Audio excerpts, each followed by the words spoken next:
We're post Memorial Day. Meteorological, that's a hard word for me to say. Meteorological summer starts Saturday. Yeah, I got but you. real summer starts in about 3 weeks. June 21st. Yes, June 21st. But 'tis the season for summer lists getting ready for football. We're going to get a lot of this. And PFF has gone to work. They've ranked the offensive tackles, the top 32, so the top half, the top 32, left or right, doesn't matter. The top 32 ahead of the 2024 NFL season. And I'm going to give you the Bears' two tackles. They are in the top half, so that's good. Okay. I'm going to tell you what you think about the rankings. They check in at numbers 31 and 32. Right, with the other half of the league being 33 to 64. Absolutely. 31, Braxton Jones. They write a fifth-round pick out of Southern Utah in 2022. Jones proved in 23 that his impressive rookie season was not a fluke. Although he was slowed by an injury and had a bit of a decline from his 2022 season, he's still one of only 24 offensive tackles to have earned pass blocking grades over 70 in each of the last two seasons. Darnell Wright is number 32. They write the only second-year player on this list, so that's impressive in its own right, Jurk. Right. Wright's 66 run blocking grade was first among the rookies last year. In addition, he was promising in pass pro toward the second half of the season after going through some growing pains in the first month. After giving up one sack in each of his first 5 NFL games, the former Volunteer allowed just 3 sacks over his last 12. So both guys are on the list, and Darnell Wright's the only second-year player in the top half of the league, according to PFF. Are you happy with that? Are you thinking they're appropriately ranked? Should they be ranked higher? I think if you're a young player, you've got to establish yourself in the league before they start giving you credit for what you are. So I think that's, what's Darnell Wright. As far as the left tackle is concerned, to me, he was on a struggle bus, and there was a lot of pressure coming off that corner. And it was fortunate that Justin Fields could do what he did to get away from pressure to make whatever type of grade they gave him palatable. Well, above the 70 or whatever they said, because they said he was 1 of 2. Yeah. That was above the 70. No, he's one of 24 offensive tackles to have earned a pass blocking grade over 70 each of the last 2 years. Okay, the last 2 years. Yes. The right tackle is better than the left tackle on the Chicago Bears. However anybody wants I'll to grade trust you on that. Your right tackle is better than your left tackle on the Chicago Bears, period. I will trust you on that. And, the complaint I always get with is what are they looking at? What are they grading? What are they talking about? That's it. That's all I'm going to say. If Caleb can get rid of the ball quickly, and it's not like a foregone conclusion because it is still one of the things that sometimes hampered him, I think, or held him back in college. If he can, in a quicker fashion and see what's coming at him better and just understand it better than Justin did, that helps Braxton Jones then, right? It does. I mean, it helps everybody, I guess. Makes it easier, but that'll help Braxton. Your whole offensive line improves. Yeah. The whole offensive line improves. And it's tough to know what Waldrop is going to do this year, so we're going to have to see it. But last year, they definitely wanted to run the ball. Getsy and the offense wanted to establish the run. They wanted to shorten the games. They wanted to limit the possessions. That's what they wanted to do.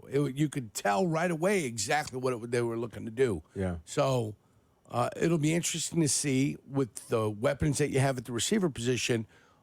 Are they going to be a 60-40 club pass to run? Are they going to be 58? What were they last year? It felt like they were like a 52 to 48. Pass to run. I think we passed the ball more than we run, or do we run the ball more than we passed? I thought we looked. Year? I got to go back and double check. Yeah. I will. I'll double check that. So it just depends where we're at, but you've got to utilize the weapons that you have. You have DJ Moore, you've got Keenan Allen, you've got Rome, Adunze, you've got what looks to be like Cole Kmet and the other guy that you just brought in as your 2 tight ends going into this year. Hawkinson, by the way, Everett, we asked who do we like better, and the stats are very similar. Hawkinson will be lost for the first month of the season for the Minnesota Vikings. You did see that, so.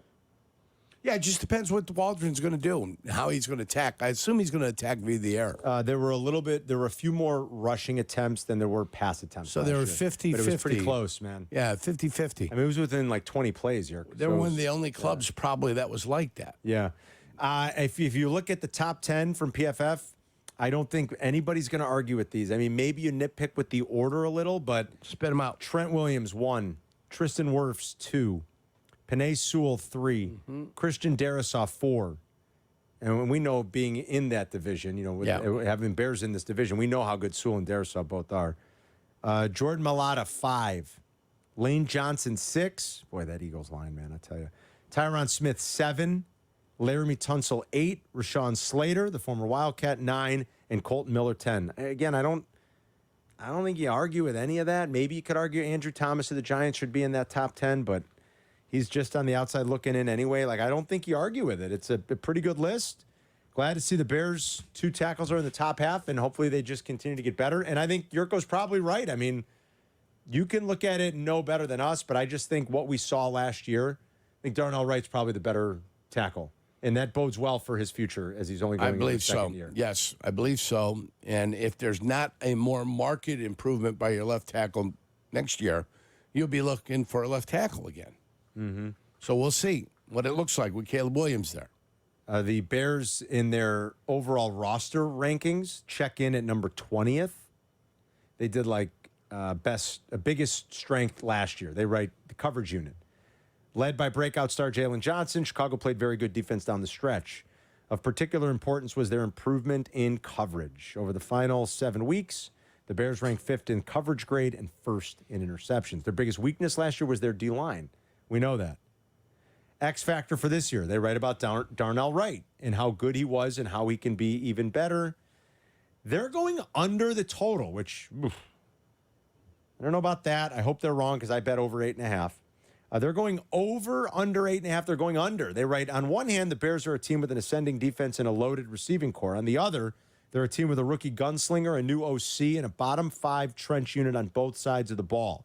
Expectations are high, but patience will likely be needed as the Bears try to build a sustainable future.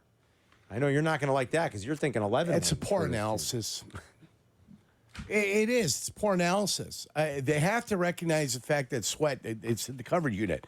The coverage unit got better with the pass rush. Yes. When the pass rush came, the coverage unit became better. Okay, so they went hand in hand. Yes. You can't compliment the defensive backfield and then insult the defensive line in the same breath. Because when the pass rush came, the coverage came. That's why it's more important to have the pass rush, and then the coverage will be there. Okay, so let's get the pass rush. Not solidifying the left defensive end position might cost the Bears a little something this year because they refused to do it. Maybe the guy they picked with the 5th round choice might be a guy that can come off the corner. Let's hope he is that guy. Yes. Secondly, your only weakness on this football team is your center position. You've gotten 2 guys in here. You traded away a draft choice to get one of the guys in here. So you've got 2 guys to play your center positions.